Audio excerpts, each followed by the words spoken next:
pour répondre à une question qui m'était posée en cours, ça a été comment lancer deux animations au moment du chargement de la page avec Webflow. Comment lancer une animation et une autre après. Et donc du coup, je prends l'exemple d'un loader très simple qui va en gros donner quelque chose comme ça. Donc une page de chargement, une fois que la page est chargée, du coup on va venir donner une animation sur des éléments qui sont ici. Donc du coup, c'est parti, on va regarder comment on fait tout ça. Alors la première étape pour nous, ça va être de faire tout simplement le petit loader. Donc du coup, comme ça me permet de vous montrer sur After Effects comment on fait un loader très simple, une animation de cercle en fait, d'un cercle qui se complète. Et comment je l'exporte avec BodyMovin pour en faire un fichier LOTI qui sera ensuite intégré dans Webflow. Donc du coup, je crée une nouvelle composition et je fais tout simplement, je prends une composition carrée de 200 pixels sur 200 pixels. Donc là, je vais mettre l'odeur, très bien.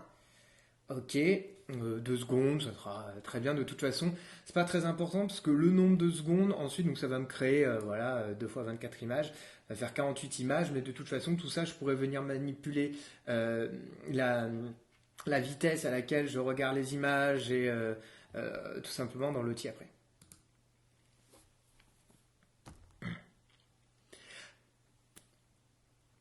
Alors, première étape, c'est déjà, on ne va pas aller télécharger un loader préfet, on va venir le faire sur After Effects. Comme ça, on va voir comment créer notre loader sous After Effects, l'exporter avec BodyMovin et ensuite venir l'intégrer dans Webflow. Donc, je vais commencer par créer une composition. Cette composition, je la fais en carré, 200 pixels de large sur 200 pixels de hauteur, ça sera très très bien. Couleur d'arrière-plan, bon, je le mets blanc là, mais in fine, de toute façon, j'exporterai sans l'arrière-plan. Dans mon exemple, de toute façon, c'est en blanc. Donc, du coup, je mets l'arrière-plan ici blanc. Je vais l'appeler loader. Donc, je reste sur pixel carré, 24 images par seconde. Sur la durée, je mets 2 secondes ici. Techniquement, tout ça, on va pouvoir venir le remodifier ensuite. Notre rapidité de lecture, etc. On peut modifier tout ça sous Webflow. Donc, c'est pas très très important en vérité. Voilà.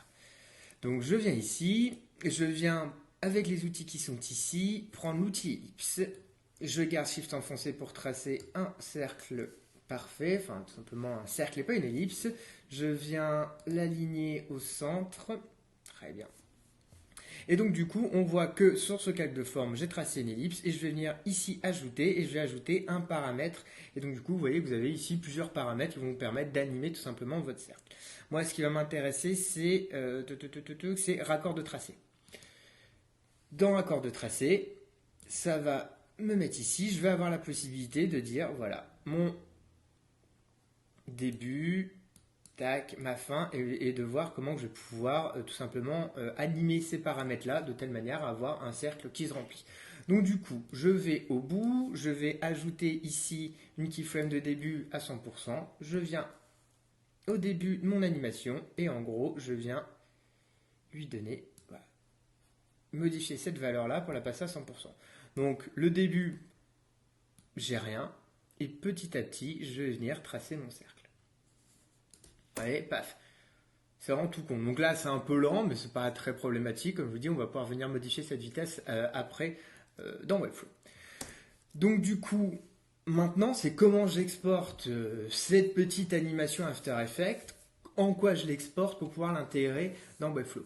En fait, Webflow va marcher avec le framework Lottie, qui est un framework, si ma mémoire est bonne et que je dis pas trop de conneries, fait par Airbnb. Et du coup, en gros, je vais venir exporter cette animation en un fichier JSON que je vais pouvoir venir ensuite intégrer dans Webflow. Alors, comment on fait? Il faut déjà télécharger une petite application qui s'appelle BodyMovin. Donc, je vous mets l'adresse en bas dans la description. C'est une petite application gratuite, c'est un petit plugin gratuit que vous allez pouvoir venir installer tout simplement dans votre After Effects qui va vous permettre de faire un export de tout ça. Suivez les tutos sur internet, c'est très très simple à faire. S'il y a besoin, je ferai une vidéo là-dessus, mais techniquement, je pense qu'il n'y a pas besoin d'une vidéo pour voir comment s'en servir. Vous allez retrouver ça dans nos extensions, et dans nos extensions, on va avoir ici BodyMovin. Ça va m'ouvrir une petite fenêtre. Donc, je vais avoir ici les compositions qui composent mon projet, donc j'en ai qu'une. Je vais venir lui donner ici tout simplement, je vais venir créer un dossier. Je vais un dossier loader Lottie, ici, parfait. Du coup, je vais l'appeler loader. Et vous voyez que c'est un point JSON, ça va me sortir. Tac. Donc du coup, ici, je lui ai donné mon export. Je vais aller voir dans ses paramètres de rendu. Vous allez avoir plusieurs paramètres que vous pouvez prendre en compte, hein. Je vous laisserai, lorsque vous installerez BodyMovin, regarder un peu à quoi tout ça peut correspondre. Moi, la seule chose que je vais ajouter là, pour ce dont j'ai besoin, c'est tout simplement un petit fichier démo. Alors, j'en ai pas vraiment besoin, mais en gros, ça va m'exporter en plus un petit fichier HTML qui va intégrer en fait directement mon JSON. Comme ça, je vais pouvoir voir si ça va fonctionner sur un standard web. Alors je sauve ici. Je sélectionne ici la composition que je souhaite tout simplement exporter et je fais le rendu. Tac. Et automatiquement, vous voyez que c'est fait parce que ça ne prend pas extrêmement longtemps et vous allez pouvoir retrouver tout ça, l'odeur ici. Et du coup, j'ai un fichier JSON ici qui, en gros, a l'intégralité de mon animation. Donc si vous regardez, en fait, ce sont tout simplement du code, hein, c'est comment on va donner des positions de vecteurs, etc., etc. Et du coup, dans mon fichier ici de démo HTML, ça donne ça. Or pourquoi par exemple c'est pas extrêmement important qu'il soit en comment dire la taille de la taille de ma composition au début, tout simplement parce que ce sont justement des vecteurs et que quoi qu'il arrive, c'est vectorisé ici. Donc du coup, peu importe la taille que ça prendra, ça sera toujours plus ou moins propre. Alors voilà, pour cette partie-là, on a tout simplement fait notre élément et on va continuer, voir comment on va poursuivre ensuite notre page de loader. Alors maintenant qu'on a fait notre animation sur After Effects et qu'on l'a exporté en JSON, on va venir faire toute la partie dans Webflow maintenant.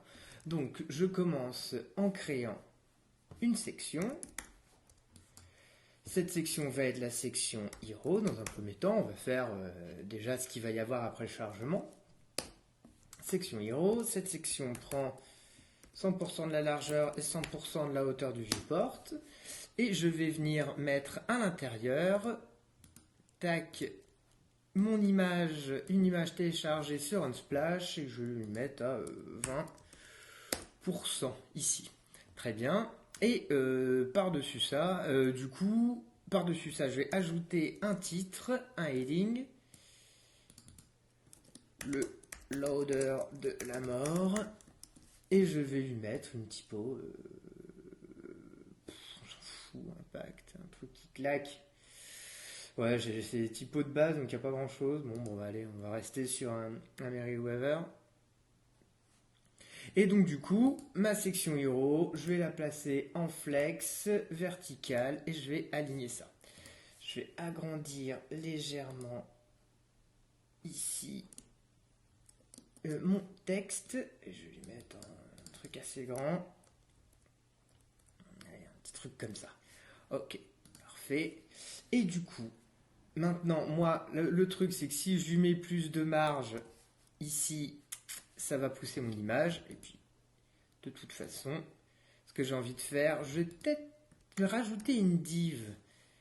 Cette div, je vais mettre mes éléments dans cette div de telle manière à ce que je puisse utiliser cette div pour venir la mettre aussi en flex vertical et venir tout centrer. Tac. Non, erreur, quotient erreur, c'est ça que tu vas venir centrer là. Voilà. Techniquement, ça peut être dans une div flex aussi, c'est pas très important.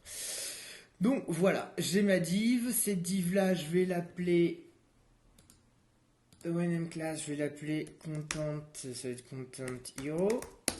Voilà, donc il y a un petit bug de temps en temps avec l'image qui revient, qui fait ça. Ça arrive parfois lorsqu'on fait des changements dans cette interface, mais on ne l'a pas après. Tac, allez, voilà. Et donc du coup, ce qui m'intéresse, c'est que je vais mettre l'image en position relative avec un z-index de 0. Et je vais mettre mon titre en position relative aussi avec là un z-index supérieur, je vais le mettre à 100. Donc en gros, c'est juste, je vais jouer avec le z-index pour faire passer mon titre au-dessus de mon image. Alors, j'aurais pu utiliser grid, hein, on aurait pu faire par une autre manière. Là, je fais avec ça pour éviter d'utiliser une grille. Je mets ça. Et donc du coup, c'est un peu chiant parfois. Et donc du coup, je vais avoir maintenant la possibilité de venir mettre ici de venir modifier cet élément-là, et je vais le faire à 200. 200 c'est bien, 220. Allez, tac, on l'a ici. Et voilà. Et du coup, je peux venir modifier ici et mettre mon élément partie image. On n'est pas là pour faire le truc le plus esthétique, hein. Normalement, j'aurais mis ça dans une div, j'aurais mis l'image en background. Ça m'aurait peut-être évité d'ailleurs tous ces petits trucs bien relous. Attends, je vais enlever ça du... J'aurais peut-être dû le laisser. Je suis bien là. Et c'est ça que je mets en flex. Ok. Normalement, on est bon. Ok. Parfait. Donc là, j'ai cette première partie. Donc je ne vais pas l'animer pour l'instant, mais voilà, j'ai mon contenu, je viendrai l'animer après. Alors, ce qui m'intéresse maintenant, c'est de venir mettre une div que je vais mettre au-dessus qui va être tout simplement mon loader. Tac. Alors ce loader, lui, il va prendre 100% de la largeur du viewport et 100% de la hauteur du viewport. Je vais lui mettre une position. Du coup, on voit que ça pousse tout mon élément en dessous. Je vais lui mettre une position fixe. Et je vais lui dire ici de venir prendre l'intégralité, si on veut, de mon viewport. Ici. J'aurais pu me passer éventuellement en plus de ces valeurs-là, mais pourquoi pas. Et je vais venir lui mettre une couleur qui va être... Voilà. Une couleur ici. Et je vais venir lui mettre un Z-index, parce que pour l'instant, mon loader est en position fixée, mais il n'est pas par-dessus tout. Alors, je vais lui mettre un truc un peu fou, voilà. Et du coup, si je le cache ou pas, voilà, vous voyez que mon loader est passé complètement dessus, ma div est passée dessus. Et du coup, ce que je vais pouvoir faire maintenant, c'est venir ajouter mon animation Lottie. Alors, mon animation Lottie, elle se retrouve ici. Moi, j'ai déjà importé, vous voyez, elle est là, ce qu'on a téléchargé. Il suffit d'aller cliquer sur Upload et d'aller venir télécharger votre animation et vous avez votre fichier Lottie qui est ici. Et du coup, je viens le glisser tout simplement dans mon loader. Alors pour l'instant, on a l'impression qu'il ne se passe rien tout simplement parce que mon animation, là, elle n'a pas de preview, elle commence ou elle est vide. Si je fais une preview de l'animation, vous voyez qu'elle vient prendre tout. Du coup, mon animation, moi je vais venir rétrécir sa taille, je vais la mettre à 10%, elle est ici, et mon loader, je viens lui ajouter du flex, histoire de venir centrer tout simplement mon animation Lottie. Alors, si je clique sur le côté, j'ai la possibilité de faire une petite preview dessus. Voilà. Donc, moi, je vais venir lui dire de se jouer en loop en plusieurs reprises. Donc, si je récapitule, j'ai une div blanche en flex qui me permet de centrer tout mon contenu tout simplement sur l'axe vertical, sur l'axe des X et des Y.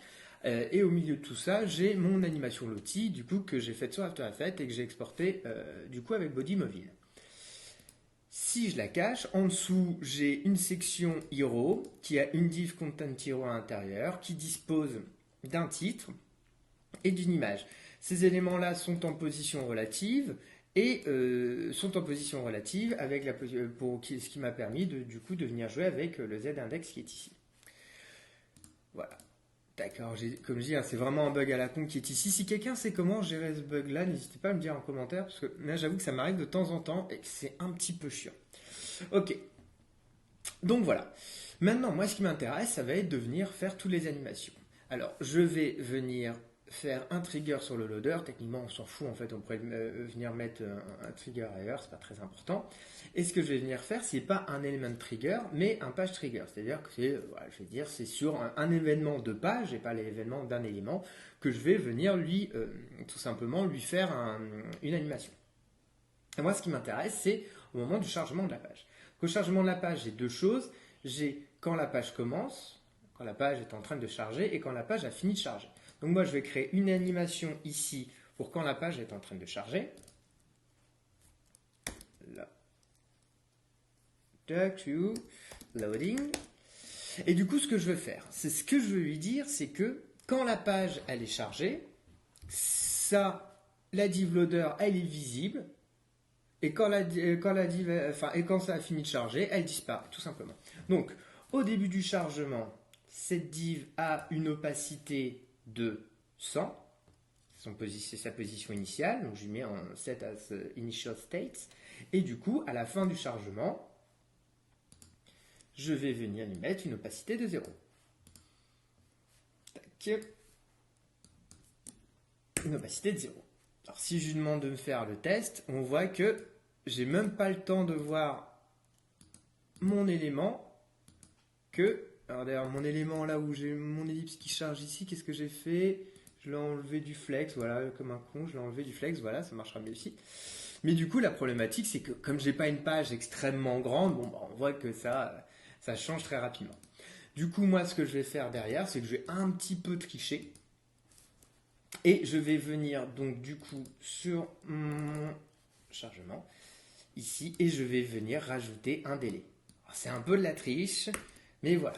C'est-à-dire, si ma page mettait plus de temps à se charger, j'aurais la possibilité de voir au moins mon animation. Pour le chargement d'un site, ça peut être intéressant. Le problème, c'est que si votre chargement est trop rapide, on a à peine le temps de voir votre animation. Alors que ça va complètement dépendre de... Donc, dans quel cas, ça serait pas intéressant d'en avoir, mais ça va complètement dépendre de la connexion. Il y a des connexions qui vont mettre plus de temps à charger. Donc, au pire, automatiquement, mettez-leur un petit délai, quelques secondes, pour le chargement de la page. Quoi qu'il arrive, il y aura quelques secondes de chargement, mais c'est pas bien grave. Voilà. Et du coup, ça va jouer 2 fois, parce que mon animation dure 2 secondes, et boum. Et puis du coup, je vais avoir ça qui va passer. Ok. Donc du coup, moi, ce qui m'intéresse maintenant, c'est une fois que ça s'est fait, je veux faire disparaître cette div. Parce que si je me contente de jouer sur l'opacité, je vais quand même avoir cette div sur tout le dessus. Moi, ce que je veux, c'est qu'elle disparaisse. Donc du coup, je lui dis au tout début, ici, ou même ici, à la limite, au bout des 4 secondes, effectivement, l'odeur est bien visible en flex, mais par contre, à la fin, l'odeur n'existe plus. Voilà. Donc en plus, je précise bien que ça, c'est sa position initiale. Voilà. Position initiale ici, au début, ça charge. Bon, j'aurais pas dû le mettre à 4 secondes, j'aurais dû le mettre après. Donc, j'ai ici mon loader qui se charge, donc j'ai 4 temps de délai, 4 secondes de délai. Il met 0,5 secondes à faire son effet d'opacité, donc du coup, directement à la fin de l'opacité, je lui dis de disparaître. Tac. Donc du coup, là, ça va faire l'opacité pour faire disparaître tout ça, et à ce moment-là, ma div en plus, l'odeur n'existe plus, elle est cachée. Enfin, elle existe, mais du coup, elle est cachée. Ok, maintenant que ça c'est fait, je vais pouvoir revenir, donc fermer mon animation et venir lui donner une animation lorsque la page a fini de charger. Donc là, juste le temps de mon animation, je vais venir cacher ça.